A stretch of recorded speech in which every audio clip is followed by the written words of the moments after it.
Bonjour et bienvenue dans cette vidéo. Je vais vous présenter l'actualité du Barça aujourd'hui, en ce lundi 20 février 2023. Si vous êtes nouveau sur la chaîne, ici je parle généralement de l'actualité du Barça. Donc n'hésite pas à t'abonner, et appuyer sur le bouton j'aime pour me soutenir. Merci, et commençons.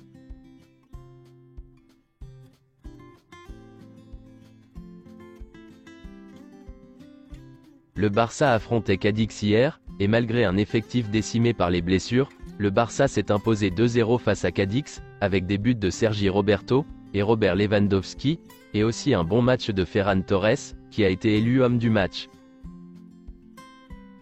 Voici quelques déclarations après le match. Ferran Torres: je suis fier que le Camp Nou m'ait applaudi. Maintenant, il faut continuer à travailler, car le plus dur est de continuer à tenir ses promesses. Xavi: la première mi-temps a été très bonne, avec une domination et des occasions. En deuxième mi-temps, nous avons ralenti et cela s'est vu. Ansu Fati est très bon pour jouer à l'intérieur, près de l'attaquant. Le cerveau d'un attaquant est compliqué. Ansu Fati a marqué des buts toute sa vie, ils finiront par revenir. Je pense qu'en général, l'équipe a été bonne.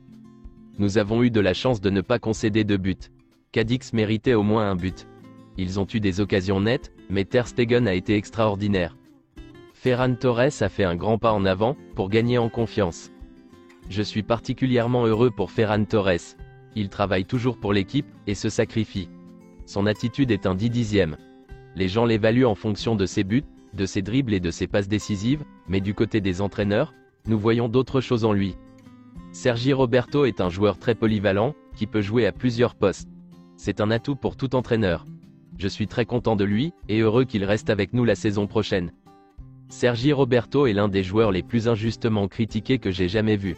Il fait toujours bien, quelle que soit sa position. Il est très altruiste, un grand culé, a une excellente attitude. Je veux qu'il renouvelle et reste de nombreuses années ici. Frenkie et Lewandowski sont deux joueurs essentiels, et j'ai décidé de leur donner du repos à la fin. Sergio Busquets était prêt à débuter, mais j'ai préféré ne pas le faire jouer. La différence de points est agréable, mais le championnat n'est pas encore terminé. Nous devons continuer à travailler dur. Voici le nouveau classement de la Liga. Le Barça accueillera le Real Madrid au Camp Nou, le dimanche 19 mars à 21 h, en Liga. Pedri et Dembélé pourraient peut-être faire leur retour. Concernant le cas anglais, il n'y a pas d'option d'achat pour son prêt, et il devrait donc revenir au Barça. Mais le club espère qu'il restera en Angleterre. L'idée pour Nico Gonzalez est qu'il revienne en équipe première la saison prochaine. Concernant le jeune Abdé, le Barça souhaite qu'il revienne cet été pour rejoindre l'équipe première, mais un transfert n'est pas exclu si une bonne offre se présente. Le Barça prend pour acquis le retour de Sergiño Dest, l'été prochain. L'AC Milan n'exécutera pas l'option d'achat. Le Barça veut maintenant garder Frenkie de Jong. Il est considéré comme un membre important de l'équipe, contrairement à l'été dernier, lorsque le club a voulu le vendre. Frenkie est également heureux de rester. Le club d'Arabie Saoudite d'Al Nasser a approché Sergio Busquets pour le signer libre cet été, selon Fabrizio Romano. Selon Mundo Deportivo, le Barça pense qu'il est trop tôt pour discuter d'un éventuel retour de Samuel Umtiti dans l'équipe, la saison prochaine. Ils reconnaissent qu'il joue bien, mais il reste 5 mois à son prêt. Malgré l'intérêt du PSG, de Chelsea, d'Arsenal, de West Ham et de l'Atlético Madrid, le Barça mène la course pour recruter Vitor Roque. Le club a prévu une réunion pour négocier son transfert avec le président de l'Atlético Paranaense, prochainement. Le Barça est en tête de la course pour Vitor Roque, bien que la course implique plus d'une douzaine d'équipes.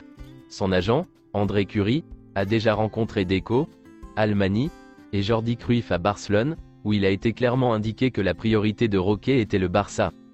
Le Barça considère Vitor Roque comme le successeur à long terme de Lewandowski. Il coûterait environ 35 à 40 millions d'euros, et l'agent du joueur a promis qu'Atlético Paranaense faciliterait les formules de paiement. En janvier 2022, le Barça et l'Atlético Madrid avaient trouvé un accord pour le transfert de Joao Félix, pour 70 millions d'euros, qui pourrait devenir un total de 130 millions d'euros, avec des variables. Finalement, il est resté à l'Atlético Madrid, en raison des problèmes du fair-play financier au Barça.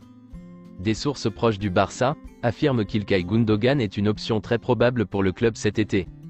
Officiel, le Barça a signé Julián Araujo jusqu'en 2026. Il rejoindra le Barça Athletic.